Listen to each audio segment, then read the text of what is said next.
दर्शाते हैं, स्वयं ही ये संत बनते हैं, स्वयं ही भक्त बनते हैं, स्वयं ही प्रभु बनते हैं, स्वयं ही सब लीलाएं अपनी करके हम एक रोल करके एक परम भक्त में क्या गुण होते हैं, एक परम संत के क्या गुण होते हैं और पूर्ण प्रभु के अंदर कौन से गुण होते हैं, उन सब से युक्त थे वो मालिक।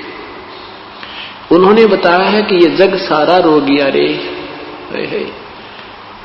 आज से अगर 50 वर्ष पहले ये मार्ग ये दास शुरू करता तो रोज डरे लगते, रोज पिटाई होती मेरी। क्यों?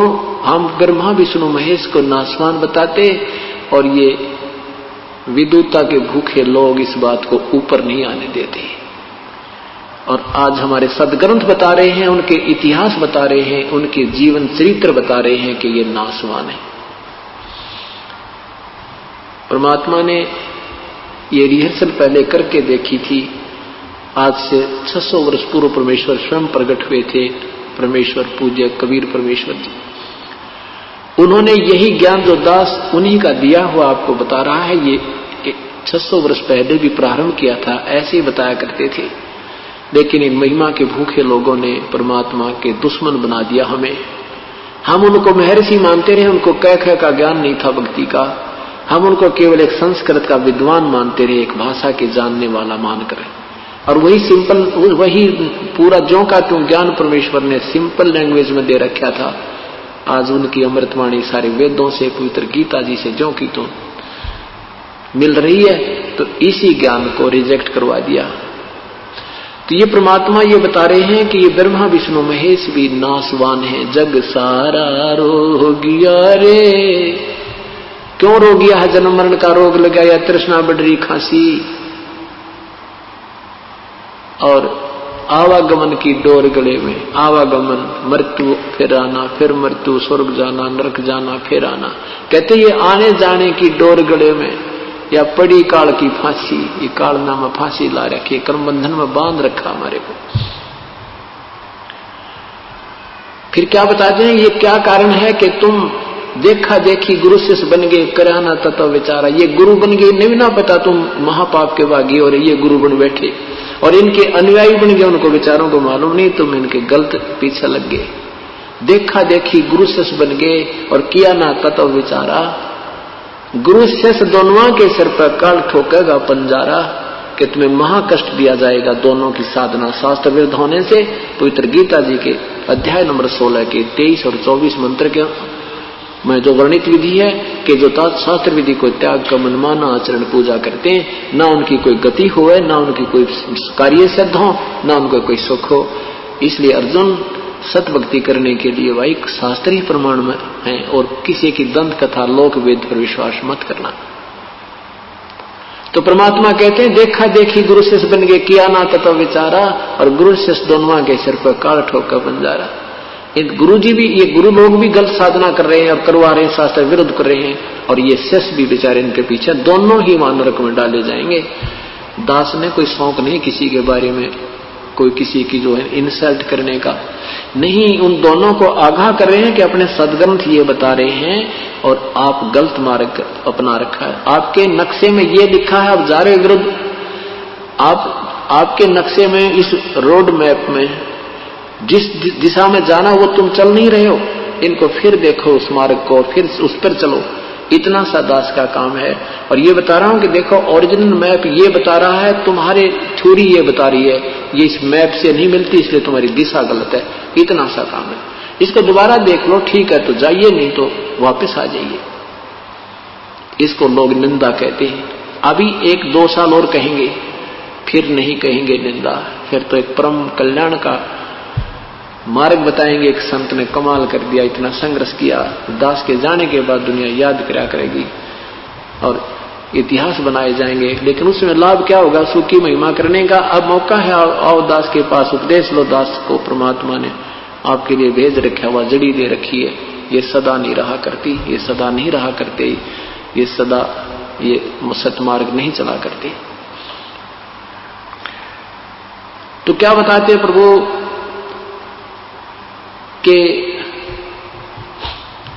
सच्चा सतगुरु कोई ना पूजे, इन झूठों जगपतियासी।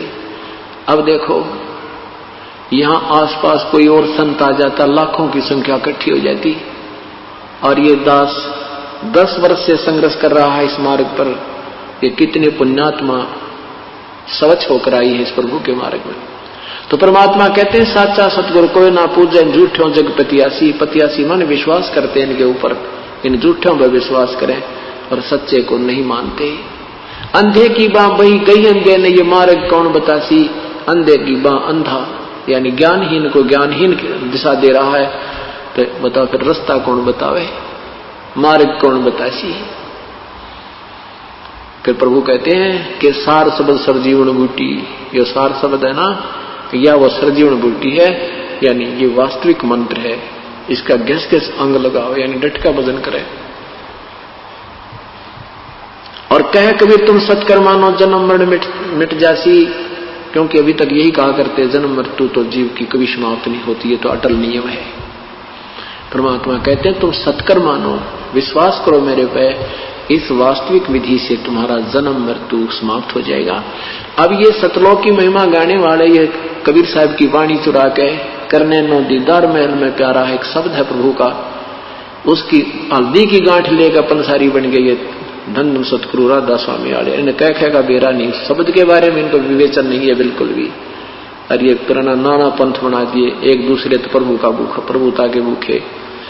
आगरा से ब्यास में श्री जयमल सिंह जी से के सावण सिंह जी से हुए, सावण सिंह जी के फिर ये बलोचिस्तानी सामस्ताना ने धन धन सतगुरु सच्चा सौदा शुरू कर दिया। एक ने सावण सिंह के शिष्य ने श्री दर्शन, उसने कृपाल सिंह जी ने दिल्ली में शुरू कर दिया। फिर कृपाल सिंह के 2 बागी शिष्य हो गए, एक ठाकुर सिंह, एक यो जो जय गुरुदेव, इन्हें मथुरा में जमटा गाड़ दिया, और ठाकुर सिंह ने और दुनिया डुबो दी। यानी किसी को कह का ज्ञान नहीं।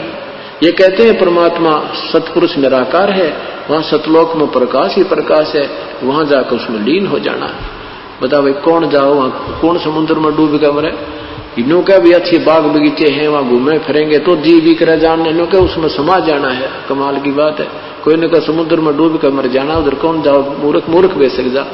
तो वहां निराकार नहीं है, सारी चीज व्यवस्थित है, परमात्मा साकार है, वह हर चीज है। जैसे यहां व्यवस्था है जो की तो वहां पर है, लेकिन यहां के आहार में वहां के आहार में दिन रात का अंतर है। वो एक तत्व से बना हुआ आहार, एक तत्व से बना हुआ शरीर, और एक तत्व से बने हुए वहां पर तेज पुंज के वृक्ष हैं, तेज पुंज के बाग, तेज पुंज का वहां अमृत सरोवर भरे हैं, तेज पुंज का वहां प्रकाश, तेज पुंज के शरीर हैं, यानी वहां कभी मृत्यु नहीं होती। ये 5 तत्वों से बना हुआ ये कवर है, ये खत्म हो जाता है। इसके ऊपर 3-4 कवर काल ने और चढ़ा रखे, उसके अंदर हमारा ओरिजिनल शरीर है, जिसका 16 सूर्य जितना प्रकाश है हमारा। और परमात्मा का, हमारे प्रभु का एक रोमकूप में करोड़ सूर्य मिला दे, करोड़ चंद्रमा मिला दे, वो भी कम पड़ जावे, इतना नूर प्रभु का है, इतना प्यारे लगते हैं वो, इतना सुंदर शरीर है। अरस कुरस पर श्वेत गुमट है, जहां सतगुरु का डेरा, श्वेत सतर सिर मुकुट विराज जाए, देखत ना उस चेहरे नु। वहां पर सतलोक में एक बहुत बड़ा गुमट है, बहुत सफेद लंबा चौड़ा, उसके बीच में परमेश्वर कबीर साहब सतपुरुष रूप में विराजमान है। इतना सुंदर शरीर है उसमें उनका के ऊपर श्वेत छत्र है और श्वेत ही मुकुट है मालिक का, और उसमें से झिलमिल झिलमिल किरणें निकल रही हैं, और सुंदर शरीर है दाता का। उनका ज्यादा प्रकाश है, करोड़ सूर्य करोड़ चंद्रमा मिला दे एक रोमकूप में। और ये राधा स्वामी वाले भी ने कहे हैं कि उस सतपुरुष के एक रोमकूप दी शोभा, करोड़ सूर्य मिला दे, इतने ही चंद्रमा मिला दे, इतना सुंदर है। और फिर न को निराकार है, अरे तरह के वही रोमकूप की तो है शरीर बिना। अकल कतीन ही लोगों में भक्ति मार्ग की, वो अच्छी आत्माएं थी, पिछले जन्म के संस्कारी हंस थे, प्रभु की तलाश थी, ये फंस गए नकली संतों के और उन्हें ढूंढा ठा गए। क्योंकि जिसमें पूर्ण कमाई होती है उसकी शब्द में शक्ति होती है, और वो जो भी कहेगा देखा लाभ भी हो जाता है, तो वो भोली आत्मा उसको चिपक जाती है। कई लोग ऐसे, एक भक्त कह रहा था जी, हमने एक साधु देखा, बोला ले ये 500 का नोट त्रिगोज में डाल ले, उसने 500 का नोट अपनी जेब में डाल लिया। 5 मिनट पाछे देखा, उसकी जेब में नोट नहीं पाया। कहां गया? देखियो मेरी जेब में रहा। अरे उससे सी उसके पर बूता होगी, अगले भाई तो महापुरुष पड़ा है, जादूगरी दिखा के सिद्धियां हैं ये। परमात्मा कहते हैं ड्रामेबाजी से भक्ति का कोई लिंक नहीं है। तो यहां क्या बताते हैं परमात्मा के देखा देखी गुरु शिष्य बन गए, करा ना तत्व विचारा, ये देखम देखा एक दूसरे के पीछे लग रहे हैं। तो हम यहां से जब जाएंगे तो हमारा जो इस भक्ति की साधना से ये सब जितने हमारे ऊपर आवरण है ये सब खत्म हो जाएंगे। ये सूक्ष्म सतुर शरीर तो यही रह जाएगा, ये सूक्ष्म शरीर भी समाप्त हो जाएगा, कारण भी, महाकारण भी, कवल्य भी। फिर एक ही नूरी शरीर हमारा अंदर से निकल के प्रभु के संग और सतलोक जाएगा, जहां हम ठाठ से रहा करेंगे। वहां रहने का स्थान ही वहां पर अपना, ये तो हम गलत फंस गया पर ये रहने का स्थान नहीं है, वो वास्तविक स्थान है। वहां पर बिल्कुल आनंद में रहते हैं। वहां प्रभु भी हमारे साकार हैं, हम भी साकार हैं। हमारी शब्द से वहां हमारी संतान उत्पन्न होती है। तो ये वहां हम ठाठ से सपरिवार रहते हैं। वही उसी की डुप्लीकेट कॉपी कार्ड ने यहाँ कर रखी है। तो वहां चलेंगे, वहां ठाठ से रहा करेंगे, फिर कभी जन्म मृत्यु नहीं होगा। बोलो सतगुरुदेव की जय। जैसा कि आज सुबह के सत्संग में पुण्यात्मा सुन रही थी, अविनाशी परमात्मा कौन है? पूजा के योग प्रभु कौन है? प्रभु की परिभाषा से आप परिचित हुए। राम कहो, साहिब कहो, अल्लाह कहो, गॉड कहो, रब कहो, ये शक्ति बोधक शब्द हैं।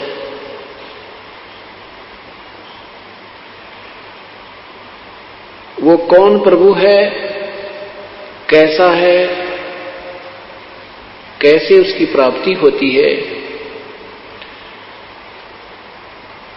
वो कैसा है, कौन है, ये चारों पवित्र वेदों में, पवित्र कुरान शरीफ में,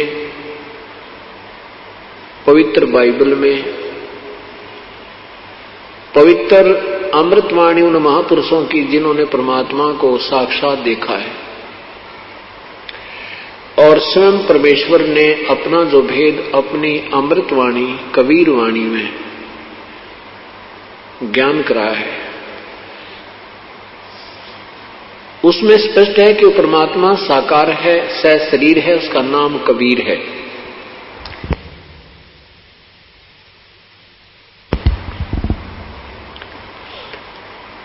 उसकी प्राप्ति कैसे होती है, ये ज्ञान पवित्र चारों वेदों में, पवित्र कुरान शरीफ में और पवित्र गीता जी में नहीं है, और न ही पवित्र बाइबल में है।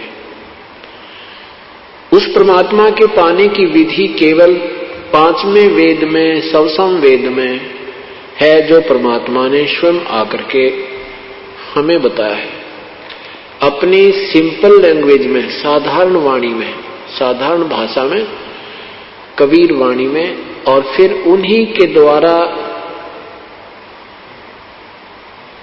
परमेश्वर पूर्ण परमात्मा की कृपा से, उन्हीं की रजा से जो अन्य महापुरुषों ने परमात्मा को देखा, उन की अमृतवाणी में भी परमेश्वर के पाने की विधि ज्यों की त्यों लिखी है। वेदों में और पवित्र गीता जी में ये संकेत है कि उस परमात्मा के पाने का 3 नाम का मंत्र है। पवित्र गीता जी अध्याय नंबर 17 के श्लोक नंबर 23 में ओम तत् सत इति निर्देश है ब्रह्मण त्रिविध समर्थ है। ब्रह्मण माने पूर्ण परमात्मा का, उस पूर्ण प्रभु का जो जाप करने का मंत्र ओम तत् सत है। ओम ब्रह्म का जाप है, तत् परब्रह्म का जाप है। ये तत् सांकेतिक है, यहां पर ओरिजिनल मंत्र नहीं है, ये वास्तविक मंत्र नहीं है, और सत भी ये सांकेतिक है। इसी प्रकार श्याम वेद संख्या नंबर 822 में उस परमेश्वर का नाम भी लिखा है कि वो परमात्मा 3 नाम का 3 मंत्र का जाप देकर अपने अनुयायी को, अपनी पुण्य आत्मा को, अपने भक्ति साथी, भक्ति को करने वाली आत्मा को सतलोक ले जाता है पाप रहित करके। वो 3 मंत्र, त्रितस्य नाम है, उसके 3 नाम का मंत्र है।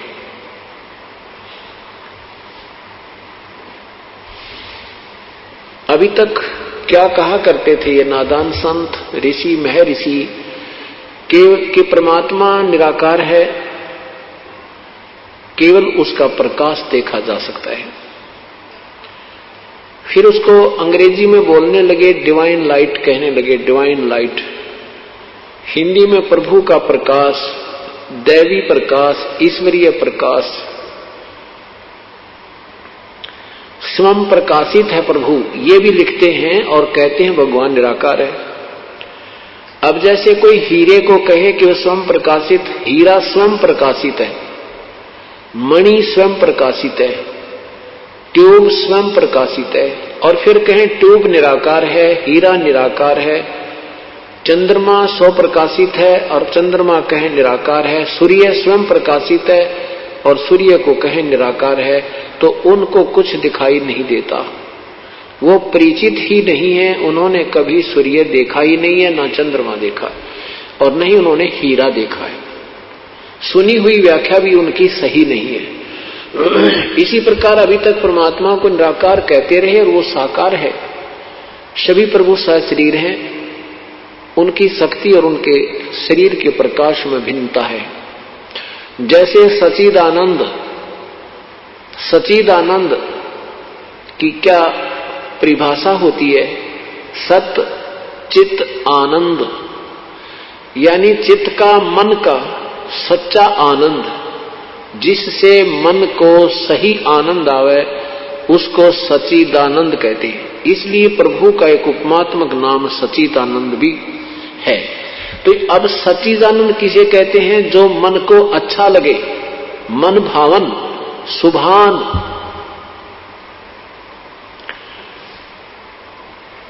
अब जैसे रात्रि के समय ये पतंग होते हैं, मच्छर होते हैं, चींटियां होती हैं पंखों वाली।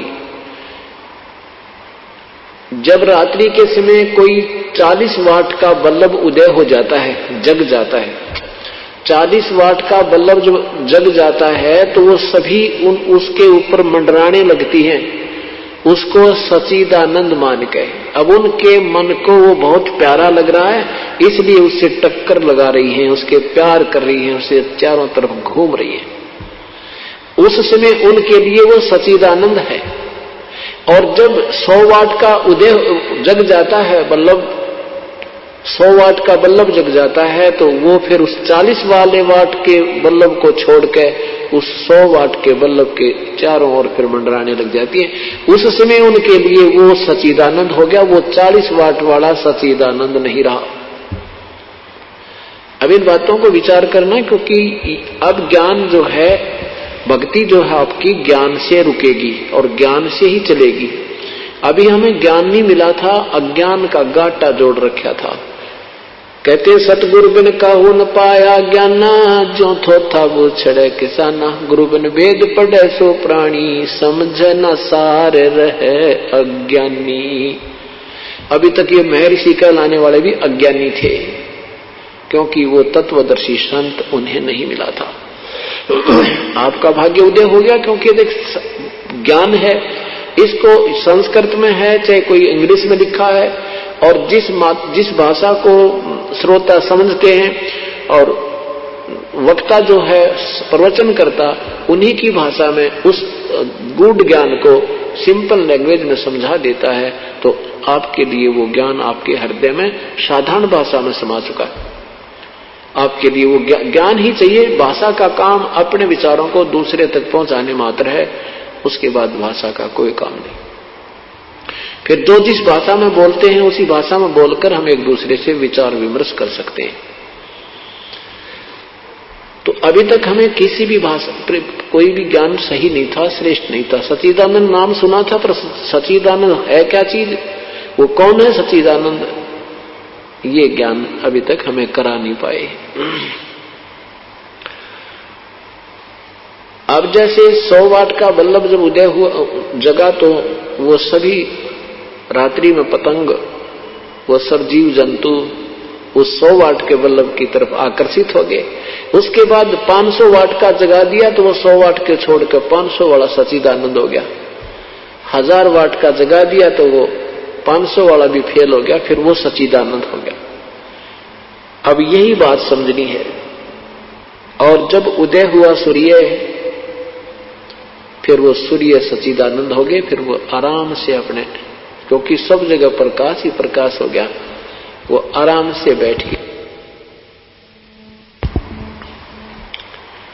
इसी प्रकार जैसे हम पहले श्री हनुमान जी की पूजा करते थे, बाबा श्याम जी की पूजा करते थे, भगवान ब्रह्मा विष्णु महेश पर पूर्ण रूप से आश्रित थे, हमारे लिए वही सच्चिदानंद थे, हमें वो अच्छे लगते थे। अब जैसे अब ज्ञान हुआ कि ब्रह्म की क्या स्थिति है, पर ब्रह्म की क्या स्थिति है, ब्रह्मा विष्णु महेश की क्या स्थिति है, इससे हम परिचित हो गए। तो अब हमारे लिए जो सच्चिदानंद हो गया वो कबीर परमात्मा पूर्ण ब्रह्म, अब हमारे लिए वो सच्चिदानंद है। इसी प्रकार पवित्र गीता जी में लिखा कि अर्जुन,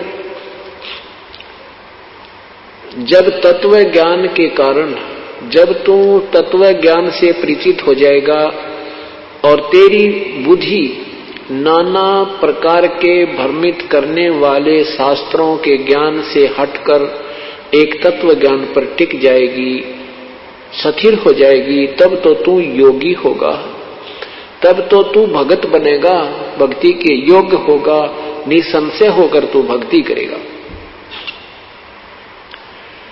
गीता जी अध्याय नंबर 2 के मंत्र 46 में लिखा है कि जब अर्जुन एक बहुत बड़े जलाशय, बहुत बड़े तालाब की प्राप्ति के उपरांत छोटे जलाशय में जैसी श्रद्धा रह जाती है, ऐसी तेरी पूर्ण परमात्मा के ज्ञान से, उसके गुणों से परिचित होने के उपरांत अन्य भगवानों में ऐसी आस्था रह जाएगी।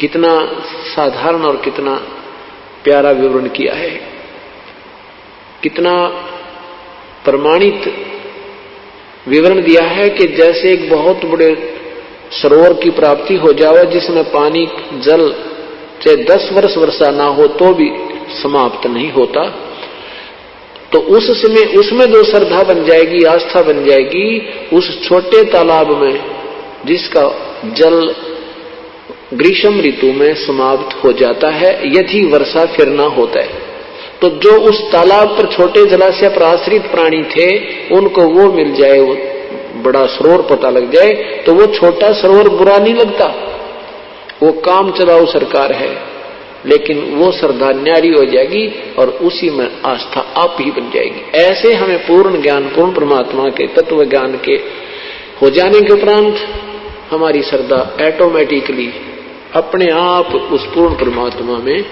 बिल्कुल दृढ़ हो जाएगी। आप सच्चिदानंद की परिभाषा से परिचित हुए कि जब तक ब्रह्मा विष्णु महेश की का ज्ञान था हमारे लिए सच्चिदानंद थे, और ब्रह्म की का ज्ञान हुआ तो ब्रह्म तक साधना करते थे ये ऋषि लोग, ज्ञानी लोग, इनके लिए वो ब्रह्म सच्चिदानंद था। अब हमें पता चला कि ब्रह्म से भी ऊपर परब्रह्म है, परब्रह्म से ऊपर एक पूर्ण ब्रह्म है, वो सर्व के पूजा के योग्य है। वहां जाने के बाद कभी कोई कष्ट नहीं होता। अन्य भगवानों की साधना से जीव का जन्म मृत्यु कभी समाप्त नहीं होता। कर्म का किया हुआ फल भी भोग्य होता है।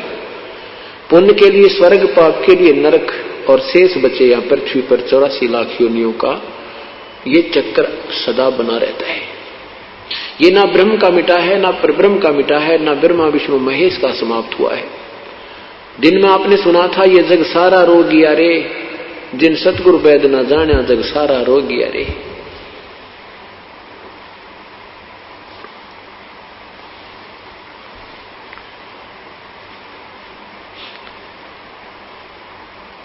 अब पूर्ण परमात्मा सशरीर है, उसका नाम कबीर है।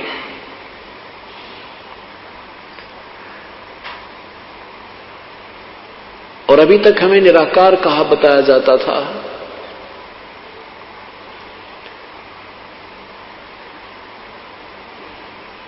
जब हमारे अंतःकरण में सफाई आ जाएगी, साधना करने से हमारा अंतःकरण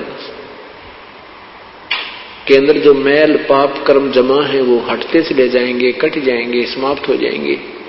उसके बाद हमें परमात्मा, आप आंखें खुली रहें चाहे बंद रहें, आपको परमात्मा का वो स्थान जहां पर प्रभु बैठा है, आपकी आंखें खुली होंगी और दिव्य दृष्टि आपकी वहां देख सकती है।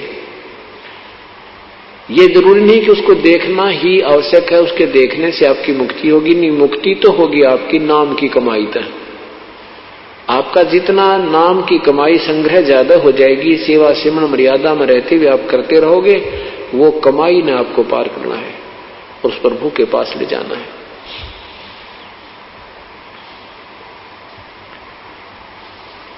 अभी तक अनजान संतों ने ऐसी गलत व्याख्याएं की हैं। अब जैसे राधा स्वामी पंथ ये क्या बताते हैं कि परमात्मा पहले परमात्मा निराकार था, फिर वो इजहार में आया, इजहार माने आकार में, तो वो ऊपर के लोक बन गया, 3 चेतन मंडल बन गया, 3 चेतन मंडल बन गया भगवान। और परमात्मा की केवल रोशनी ही देखी जा सकती है, प्रकाश ही उसका देखा जा सकता है। यानी टोटली परमात्मा निराकार है, उनका कहने का भाव है, और सतलोक में केवल प्रकाश ही प्रकाश है, प्रभु नहीं है। और फिर कहते हैं परमात्मा ने मनुष्य को अपना स्वरूप में बनाया, प्रभु ने मनुष्य को अपना ही रूप बनाया। तो प्रभु कैसा हुआ? इनकी अकल गाम गई हुई थी। अभी आपको दिखाते हैं। पवित्र बाबा जयमल सिंह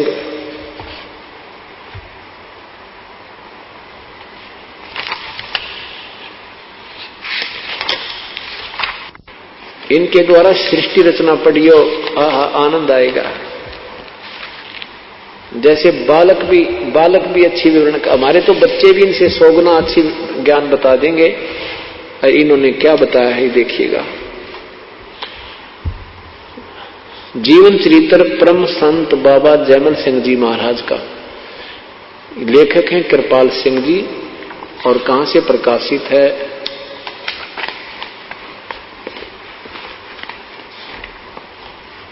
ये है सावन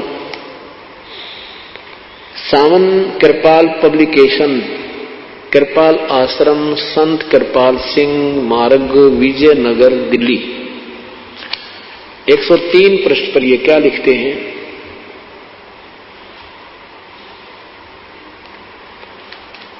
ये नीचे देखना, ये 103 पृष्ठ है इनका, ये देखना, नीचे देखना। सृष्टि रचना, वह प्रभु अपने निज स्वरूप में निराकार, निज स्वरूप में निराकार, निर्गुण और अनाम था। उसका न कोई आकार था, न गुण, न कोई नाम था। वो वर्णन से परे की बात चीज थी। नेति नेति कहकर ही उसका संकेत दिया जा सकता था। अर्थात वह प्रकाश भी नहीं, अंधेरा भी नहीं। बताओ, इनकी अकल देखो, चुटकुले से सुना रखे ने। प्रकाश भी नहीं, अंधेरा भी नहीं, और क्या वही फिर प्रकाश और अंधेरा नहीं तो फिर है क्या? तीसरी बीच की कौन सी वस्तु हुई?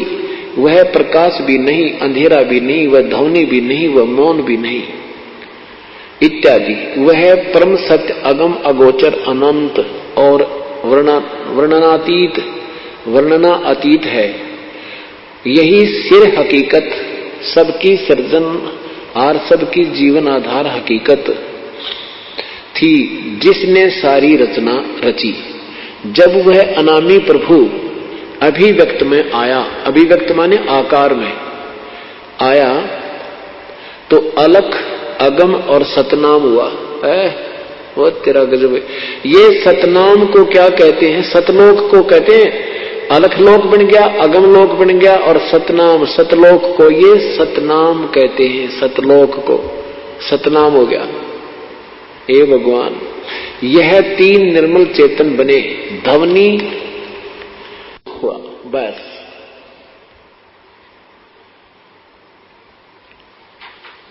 आप देखो यहां निराकार बता, और इसके 20 पृष्ठ पे, इसी के 20 पृष्ठ पे क्या कहते हैं कि भगवान ने इंसान को अपना ही स्वरूप बनाया। अरे तेरा गजब हो यो, हे भगवान। ये देखो 20 पृष्ठ पे, यहां देखो, परमात्मा ने इंसान बनाए, इंसान को उस प्रभु ने अपना रूप बनाया। अकल देखो, ये परमात्मा। ये तो राधा स्वामी पंथ की व्याख्या है प्रभु के विषय में। और बाकी आप जितने भी संतों की अपरिचित हो, क्योंकि ये सतलोक सतलोक सतलोक की रट लगा रहे थे, दुनिया को भ्रमित कर रहे थे। बाकी दूसरे संत तो इस ब्रह्मा विष्णु महेश तक ही घुमा फिरा कर रोके हुए। इन्होंने परमात्मा की वाणी पढ़कर अपनी न्यारी चाल चली थी, ये भ्रमित करने के लिए काल ने भेजे थे। अब इनकी सारी जो है ना व्यवस्था, सारी जो व्याख्या थी, वो सारी फेल होगी और सद ग्रंथों के सामने या ना रिजेक्ट हो जाएगी। तो इसमें ये परमात्मा को, सत्पुरुष को निराकार कहते हैं, और अपनी व्याख्या से लिख रखे हैं कि परमात्मा ने मनुष्य बनाए और अपना ही स्वरूप बनाया, तो परमात्मा मनुष्य जैसा है, इति सिद्धम।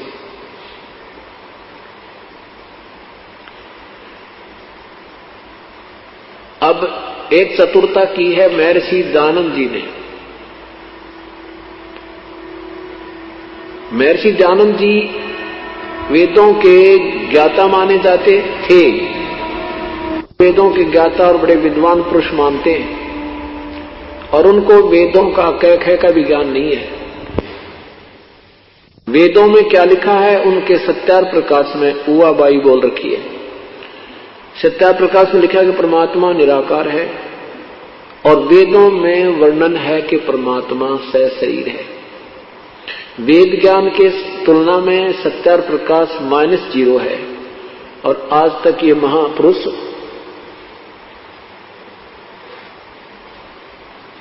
महर्षि की पदवी पाकर भोली आत्माओं को भ्रमित करते रहे।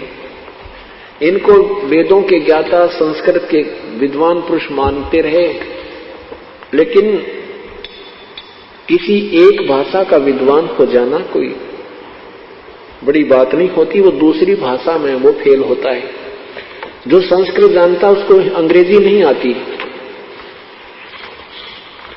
तो अंग्रेजी में विद्वान नहीं हुआ, अर्थात वो फेल हुआ। अब देखिएगा यजुर्वेद में सत्यार प्रकाश में समुल्लास नंबर 7 में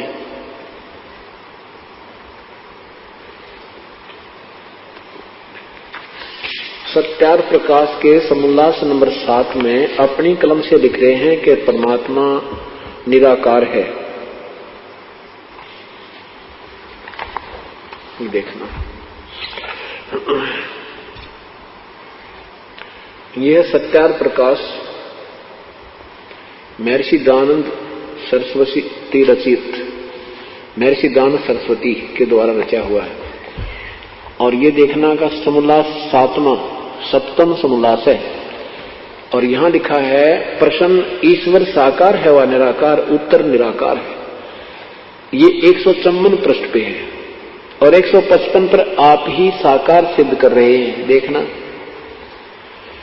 प्रश्न है कि क्या स्तुति आदि करने से ईश्वर अपना नियम छोड़कर स्तुति प्रार्थना करने वाले का पाप छुड़ा देगा? उत्तर नहीं।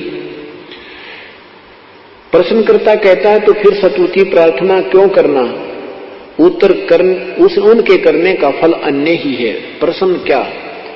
उत्तर महर्षि जी देते हैं कि स्तुति से ईश्वर में प्रीति, उसके गुण कर्म स्वभाव से अपने गुण कर्म का स्वभाव का सुधरना, और प्रार्थना से निरअभिमानता, उत्साह और साहस का मिलना, उपासना से परब्रह्म से मेल और उसका साक्षात्कार होना। उपासना से परब्रह्म से मेल और उसका साक्षात्कार होना। मेल किससे होता है? साकार से होता है, और साक्षात्कार भी साकार से होता है। परब्रह्म यानी ब्रह्म से भी कोई और भगवान परब्रह्म, और ये ब्रह्म से अन्य कोई प्रभु नहीं मानते। इति सिद्धम के ये सारा उआबाई का ज्ञान था, और कारण यही था कि गुरु बिन वेद पढ़े सो प्राणी, समझे न सार रहे अज्ञानी। महर्षि दयानंद जी के गुरुदेव जो थे बचपन से ही नेत्रहीन हो गए थे। माता के कारण, माता निकली थी मोटी मोटी, उसकी आंखों में भी निकल गई थी, वो बचपन से अंधे हो गए थे। वो भी ब्राह्मण थे, और महर्षि दयानंद जी उनके शिष्य थे श्री ब्रिजानंद जी के। तो यहां बताते हैं कि गुरु बिन काहू न पाया ज्ञाना, जो थोथा वो छड़े किसाना। गुरु बिन वेद पढ़े सो प्राणी, समझे ना सार रहे अज्ञानी। ये महर्षि दयानंद जी महर्षि नहीं थे, अज्ञानी थे, क्योंकि एक तरफ लिख रहे निराकार, अगले पर सिद्ध कर रहे हैं वो साकार है। उसकी उपासना से उससे मेल, उसका साक्षात्कार हो जाना। और वेद बताते हैं प्रभु सशरीर है। अपनी कलम से फिर वेदों में लिख रहे हैं। यजुर्वेद अध्याय नंबर 1 का मंत्र नंबर 15 और अध्याय नंबर 5 का मंत्र नंबर 1 स्पष्ट कर रहा कि अग्ने तनुरसी परमात्मा सशरीर है। विष्णुवे तवा सोमस्य तनुरसी, उस सब के पालन करता अमर पुरुष, चंद्रमा की तरह प्रकाशित, चंद्रमा जैसे सुंदर भगवान का शरीर है, उस सर्व पालन कर्ता का शरीर है। देखिए ये महर्षि दयानंद द्वारा अनुवादित है, और अध्याय नंबर 1 का मंत्र नंबर 15 ये देखना। ये है यजुर्वेद भाषा भाष्य प्रथमो अध्याय, और ये 15वां श्लोक है। अग्ने तनुरसी है। अग्ने तनुरसी परमात्मा सह शरीर है। अग्नि माने परमात्मा। इसमें इन्होंने 11 शब्दों के अर्थ ही छोड़ दिए। अग्नि तनुरसी का कहीं भी अर्थ नहीं किया। कहीं भी ब्रैकेट में आप देख रहे हो, ये ब्रैकेट में संस्कृत के शब्द हैं, इनमें कहीं अग्नि तनुरसी नहीं है, और ये देखो कहीं पर भी नहीं है। बस यहां इन्होंने ऐसा है कि जानबूझकर छोड़ दिया कि क्योंकि स्तर प्रकाश में ये पहले लिख चुके कि परमात्मा निराकार है, और वेद बता रहे हैं परमात्मा साकार है। तो यहां ये उलझ गए कि अब कैसे लिखूं अपनी कलम से कि परमात्मा साकार है और वेद सत्य हैं। बाकी किसी की अपनी थ्योरी है, वो वेदों के विरुद्ध है, वो स्वयं मानते हैं कि वो गलत है। तो इससे सिद्ध है कि महर्षि दयानंद जी की सत्यार प्रकाश की व्याख्या बिल्कुल गलत है। ये देखिएगा सत्यार प्रकाश यजुर्वेद 5वां अध्याय, यहां देखना, इसमें 2 बार लिखा इकट्ठा है। अग्ने तनुरसी विष्णुवे तवा सोमस्य तनुरसी। परमात्मा अग्नि माने परमेश्वर, तनु माने सशरीर, असी माने है। परमात्मा सशरीर है। विष्णुवे तवा सोमस्य तनुरसी। विष्णुवे माने सर्व पालन करता, सबका कुल मालिक, उस अमर पुरुष का, सोमस्य उस अमर पुरुष का, तनु माने शरीर, असी माने है, उसका शरीर है, वो सशरीर है। उसका नाम क्या है? 5वें अध्याय के 32वें श्लोक में लिखा है, उसका नाम कबीर है।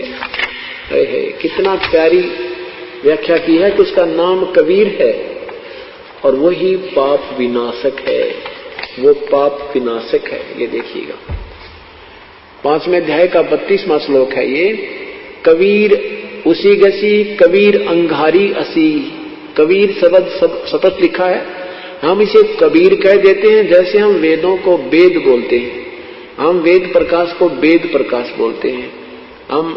तो ऐसे ये कबीर अंगारी रसी, बंभारी सवेरवसी, बंभारी वशोरसी। तो इसका क्या अर्थ बनता है कि हे जगदीश्वर, जिस कारण आप, अंगारी माने खोटे, अंगारी का मतलब होता है पाप का शत्रु। अग माने पाप, अरि माने शत्रु, पाप का शत्रु, जीवों का शत्रु लिखा है इन्होंने, खोटे चरण वाला जीव, यहां है पाप का शत्रु। इन्होंने ये कबीर, कबीर के स्थान पर ये कवि बना दिया, 2 अपसर्ग लगा दी। अब यहां अगर यजुर्वेद है, ये यजुर्वेद, इसको यजुर्वेद संधि छेद कर दें हम और यहां 2 अपसर्ग लगा दें इस यजुर्वेद पर, यजु कर दें, तो भी इस यजुर्वेद का ही संकेत होता है। जहां पर यजु भी लिखा होगा तो स्पष्ट होगा कि वो यजुर्वेद में व्याख्या है। इति सिद्धम, जहां ये कवि भी इन्होंने कर दिया, ये कबीर, तो जैसे पुनर को भी पुनः कर सकते हैं, तो इन्होंने ये कवि कर दिया, यहां कबीर लिखना था। कबीर वो कबीर देव है, पापों का शत्रु वो कबीर देव है। बंभारी माने बंधन के शत्रु, बंभारी बंधन के शत्रु अर्थात बंदी छोड़, और वो सतलोक में रहते हैं। ये देखो रतधामा, अपनी संस्कृत में है रतधामा, इन्होंने लिखा सतधाम युक्त है, सतधाम युक्त है, यानी सतलोक में रहता है। वो कबीर परमात्मा है और सतलोक में रहता है। अब इन्होंने अग्नि माने, ध्यान देखिएगा कि 5वें अध्याय का प्रथम श्लोक का कैसे अनुवाद किया है, इसका आपको दिखाते हैं।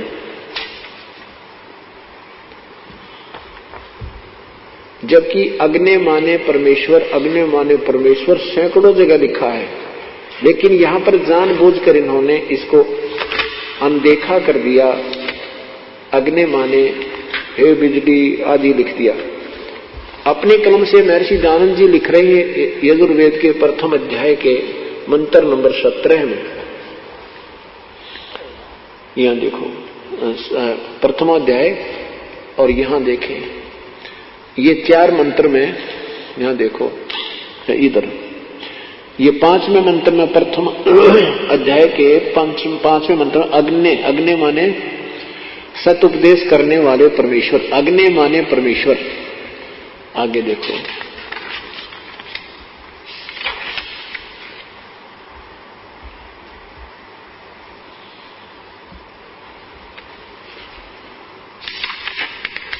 ये देखो इन्होंने कैसा कमाल किया है। जब सही आया ना समय, वो छोड़ ही दिए अक्षर। ये 10वें अध्याय में, यहां देखो आगे ना, प्रथम अध्याय में, और ये मंत्र नंबर है 11, यजुर्वेद अध्याय नंबर 1 का नीचे देखो, ये 11 नंबर मंत्र है। इसमें अग्नि शब्द है, अग्नि, और इन्होंने इसका 3 बार अर्थ किया कि ऐसा भी हो सकता है, ऐसा भी हो सकता है।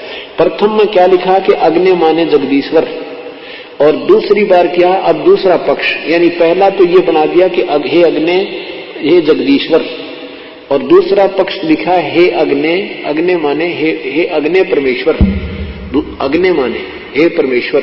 और तीसरे में क्या लिखा है, तीसरा पक्ष भी है कि कहते हैं मैं शिल्प, अग्नि माने अग्नि है उसको वहन करने वाला शिल्प, विद्या की सिद्धि के लिए। अर्थात 2 मत है, अग्नि माने न परमेश्वर लिखा है, एक में अग्नि माने अग्नि भी लिखा है।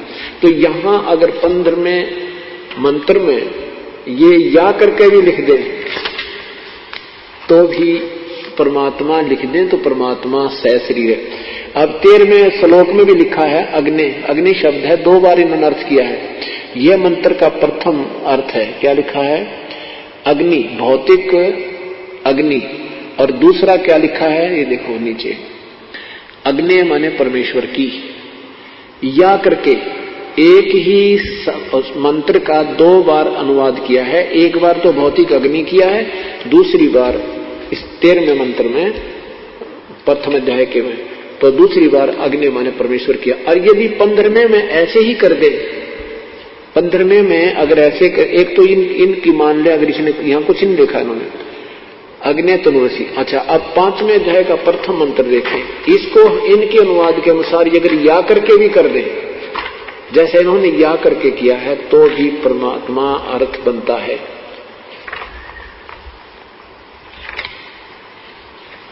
अब परमात्मा को पाना, भक्ति पे लग जाना तो पुण्यात्मा के लिए बहुत ही आसान होता है। वो तो आप लग ही रहे हो, कोई साधना कर रहे थे, कोई कुछ साधना कर रहे थे, लेकिन जब तक हमें स्वयं दृढ़ निश्चय नहीं होगा तो हम उस पथ पर, उस मार्ग पर नहीं चल सकते। कोई ना कोई विचलित कर देगा रास्ते में कि तेरा रास्ता ठीक नहीं है।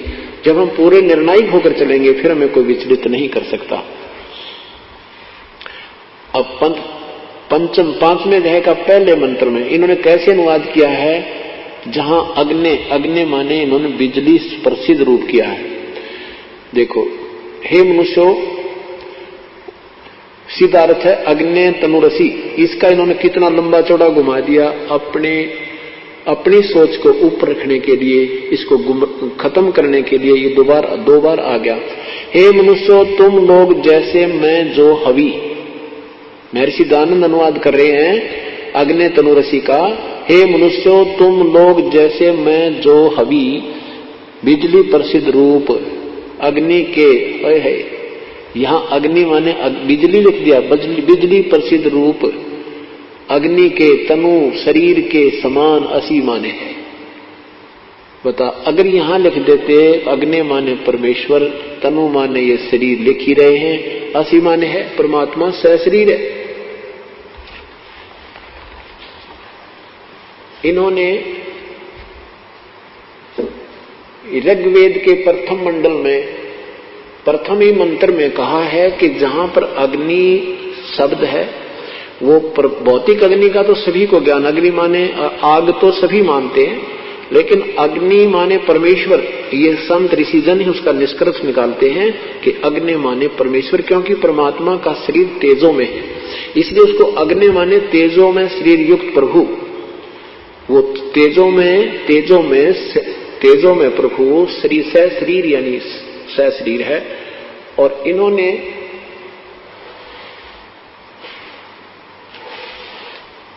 इन्हीं की उस दृष्टिकोण से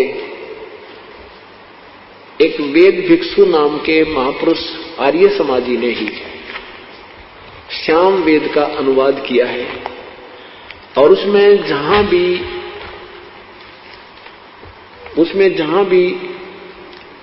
अग्नि शब्द आया है वहां पर परमेश्वर लिखा है।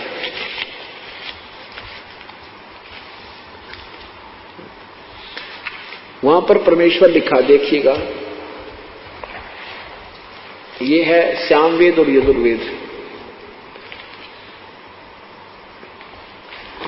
और इसके लेखक कौन हैं? इकट्ठी जल्द की है श्यामवेद और यजुर्वेद की। इसके लेखक हैं प्रकाशन प्रधान कार्यालय दयानंद संस्थान वेद मंदिर, महात्मा वेद भिक्षु सेवा आश्रम, मुखमेलपुर, दिल्ली। नीचे देखना प्रकाशन है, प्रकाशक है पंडिता राकेश रानी, अध्यक्ष दान संस्थान आर्य समाज मार्ग, करोल बाग, नई दिल्ली। इस महापुरुष ने महर्षि दयानंद के द्वारा दिए गए ऋग्वेद में और श्याम वेद में जो विवरण है, और उसके ऋग्वेद और सत्या प्रकाश में विवरण, उसके आधार पर श्याम वेद का प्रथम अध्याय, ये प्रथमो अध्याय क्या लिखा है? अग्नि माने हे ईश्वर, अग्नि माने हे परमेश्वर, अग्नि माने ईश्वर को, अग्नि माने परमेश्वर, अग्नि माने हे ईश्वर, अग्नि माने हे ईश्वर, अग्नि माने हे परमेश्वर। जहां भी अग्नि शब्द है इन्होंने सही किया है। अग्नि माने हे परमेश्वर, अग्नि माने ईश्वर, अग्नि माने हे परमेश्वर, अग्नि माने हे परमेश्वर, अग्नि माने हे परमेश्वर, अग्नि माने हे परमेश्वर। जहां भी ढेर सारे, और जहां अग्नि माने परमेश्वर लिखना था महर्षि जी ने उसको घुमा दिया, हे बिजली, हे हवि, हे लोगों, यानी इन लोगों का इन्होंने ठेका ले रखा था दुनिया को गुमराह करने का। और दुनिया इनसे प्रभावित होगी कि महर्षि हैं, बड़ी संस्कृत जानते हैं, इनको कह का ज्ञान नहीं था, और जिसका खामियाना अभी तक हम भुगत रहे हैं। अब दास ने 11 वर्ष हो गए, 11वां वर्ष लग रहा है, यही चर्चा जनता को सुनाते। वो पुराना रंग इतना गहरा हो गया कि मेरी बात इनका समझ में आती, क्योंकि वो तो महापुरुष थे भाई, वो तो योगी पुरुष थे, वो तो बड़े विद्वान पुरुष थे। और अब पता चला ये किसे विद्वान थे, ये तो पृथ्वी डोबन उतर रहे थे। बीजक की बाता कहें भाई बीजक नहीं हाथ, पृथ्वी डोबन उतरे ये कह मीठी बात। बीजक की बाता कहें बीजक नहीं पास, औरों को प्रमोदते ये आप गए निराश।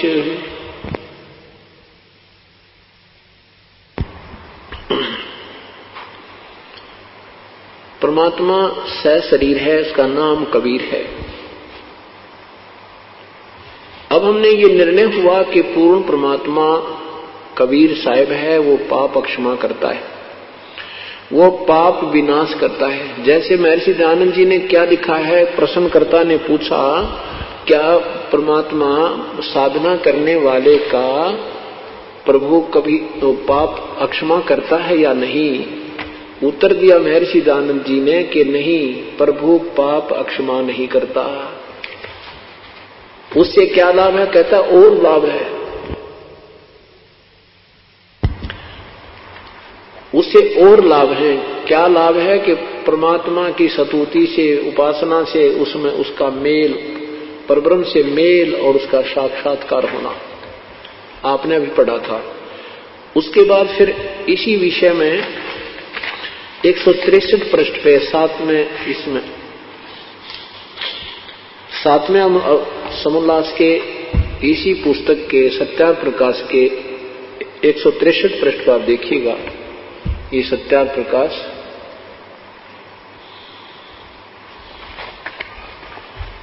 प्रश्न नंबर 163 पे क्या लिखा है कि प्रश्न, ईश्वर अपने भक्तों के पाप क्षमा करता है व नहीं? उत्तर में नहीं। महर्षि जी कह रहे हैं नहीं, क्योंकि जो पाप क्षमा करे तो उसका न्याय नष्ट और सब मनुष्य महापापी हो जाएं, क्योंकि उनको पाप करने में उत्साह और निर्भयता हो। जैसे कोई राजा अपराधियों के पाप की अक्षमा करे तो वो अधिक अपराध पाप करने लगे, और जो अपराध नहीं करता वह भी अपराध करने से नहीं डरेगा। इसलिए सब कर्मों का यथावत फल देना ईश्वर का काम है, पाप क्षमा करना नहीं। यजुर्वेद के 8वें अध्याय के 13वें श्लोक में अपने आप 5-7 बार लिखा है अपनी कलम से कि हे परमात्मा, आप तो घोर पापों के पाप को भी काट देते हो। यानी वेद ज्ञान सही है, महर्षि दयानंद जी का सत्या प्रकाश व्यर्थ है, जिसकी मन गढ़ंत कहानी है इनकी, ये सही नहीं है, ये गलत ज्ञान है इनका। तो हमने वेदों को ही फिर पुनः देखना है, क्योंकि ये हमारी मूल शास्त्र है। 8वें अध्याय का 13वां श्लोक है, कितना प्यारा वर्णन दिया है। और यहां भी इन्होंने घुमाने की चेष्टा की है, किसी का समझ में ना जाए, अनजान आदमी के। क्या लिखा महर्षि जी ने वेदों में? ये है 8वां अध्याय, 8वां अध्याय मंत्र नंबर 13, इसका यहां अनुवाद किया है। ये ऊपर देखना, प्रश्न नंबर 241 है, और यहां पर 242 पे देखें, ये 242 है, इसी का अनुवाद है। यहां लिखना था, हे परमात्मा, और सत्यार्थ प्रकाश के झूठी सोच को छुपाने के लिए क्या लिख रहे? हे सबके उपकार करने वाले मित्र आप। यानी आम आदमी समझ ना सके कि हे भगवान आप पाप काट देते हो, जबकि मित्र सखा तुमेव माता च पिता तुमेव तुमेव बंधु च सखा तुमेव। परमात्मा को यहाँ इन्होंने अपनी सोच से मित्र लिखा है, वैसे कहीं नहीं लिख रखा, मूल संस्कृत में नहीं है। इसने अपनी यहाँ लिखना था, हे परमात्मा। और सत्यार्थ प्रकाश के प्रथम अध्याय में इन्होंने लिखा है कि जहां मित्र शब्द हो वो भी प्रभु के लिए ही प्रयोग होता है, वही सच्चा साथी, वही मित्र प्रभु ही होता है। तो यहाँ लिखना है, ये समझना है कि ये सबके उपकार करने वाले परमात्मा आप। मित्र के स्थान पर हम भगवान बोले, कोई दिक्कत नहीं। परमात्मा आप देव कृतस्य दान देने वाले के, एनस्य माने अपराध के यानी पाप के विनाश करने वाले हो। अपने कलम से लिख रहे हैं कि आप दान जो देते हैं उससे भी, इसका वास्तविक अर्थ ये है कि सद्भक्ति करने वाले, चाहे ऋषि करो, चाहे आम साधक करो, चाहे अच्छी आत्मा करें, उनके पापों का आप विनाश कर देते हो। इनके अनुसार समझिए कि दान देने वाले के आप पाप के विनाश करने वाले हो। आगे देखो, साधारण मनुष्यों के किए हुए अपराध के विनाश करने वाले हो, पिता के किए हुए अपराध विरोध आचरण के अच्छी तरह हरने वाले हो, अपने किए हुए एनस्य माने पाप, ये देखो एनस्य माने पाप होता है, ये एनस्य माने यहां भी पाप ही लिख देते, कोई दिक्कत नहीं। एनस्य माने अपराध, अपराध माने भी पाप ही होता है, पाप दूर करने वाले हो। एनस्य धर्म के अधर्म यानी पाप के पाप अर्थात घोर पाप के भी आप नाश करने वाले हो। बहुत 7 बार लिखा इसमें वेद में, ये तो शुक्र है एक ही मंत्र में 7 बार लिखा, जो एक बार होता है इसने घुमा जाता है। आम व्यक्ति तो हिंदी पढ़ता है, संस्कृत नहीं देख पाता। ये तो प्रभु ने कृपा करी इस दास पे, अब इस दास को बुद्धि दी मालिक ने, और इन अनजानों की या चोरी पकड़ी गई। हमारे मूल सदग्रंथ आज भी ज्यों के त्यों हमें गवाही दे रहे हैं, और इन संतों की बातों पर अब हमने नहीं आना है। अपने सदग्रंथों को स्वयं पहचानना है, स्वयं देखना। हम कोई बालक नहीं है, शब्दकोश अपने पास है, मूल संस्कृत अपने पास है, इनके द्वारा की हुई संस्कृत अनुवाद हमारे पास है, हम 2 मिनट में निर्णय कर लेंगे। यही कारण है कि अब ये सारे शांत होते जा रहे हैं और सबको पता चल गया तुम बिल्कुल फ्यूज हो, तुम्हारे पास खक नहीं है। अगर ये 50 साल पहले ये कहानी शुरू हो जाती तो ये विनाश करा देते। ऐसे व्यक्ति हैं, लेकिन परमात्मा ने बड़ी मेहर की अपने बच्चों पे कि अब ये सतभक्ति जन जन तक जाएगी, सब सुखी हो जाएंगे, सब विकार रहित हो जाएंगे, परमात्मा में आस्था रखेंगे। ये बढ़ता हुआ जो हाहाकार, लूटा खसोटी, अपराध बढ़ रहे हैं, ये समाप्त हो जाएंगे, प्रभु पर आश्रित हो जाएंगे, परमात्मा से डरने वाले होंगे, और फिर ये मानव जीवन सब प्राणी सुखी हो जाएंगे, सतभक्ति करके अपने सतलोक चलेंगे।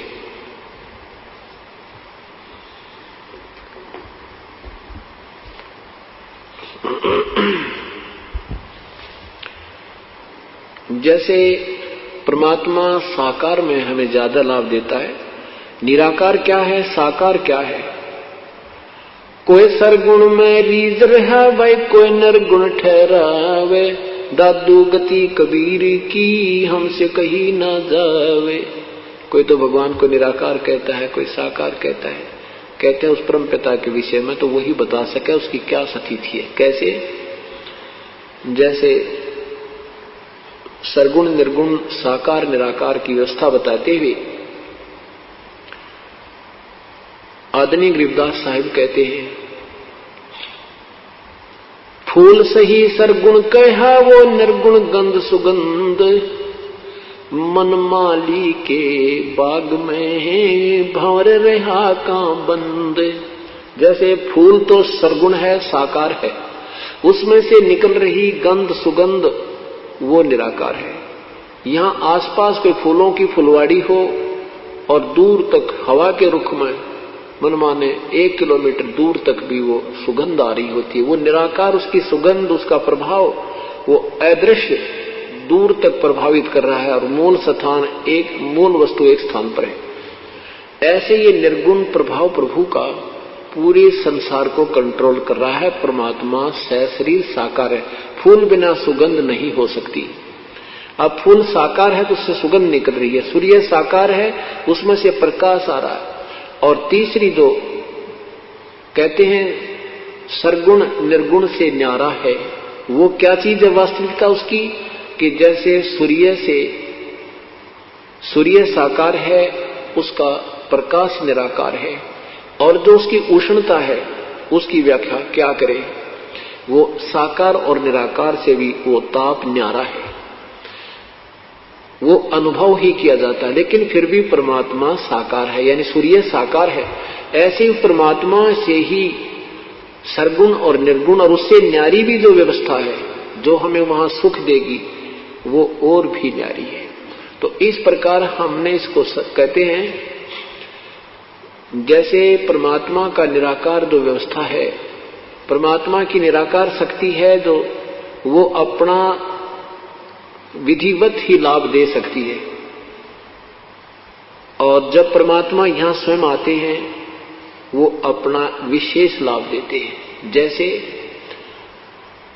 वायु के अंदर जल विद्यमान है, और वो वायु का जो निराकार जल है वो न तो पीने के काम आवे, ना खेती और ना कपड़े धोना नहाने के काम आवे। और जब वो साकार रूप में बादल ऊपर तो बरसेगा जल, फिर वो पानी पृथ्वी पर जल ही जल हो जाएगा, वो पीने के भी काम आएगा, सरोवर भर जाएंगे, स्नान के भी काम आएगा, खेती के भी काम आएगा।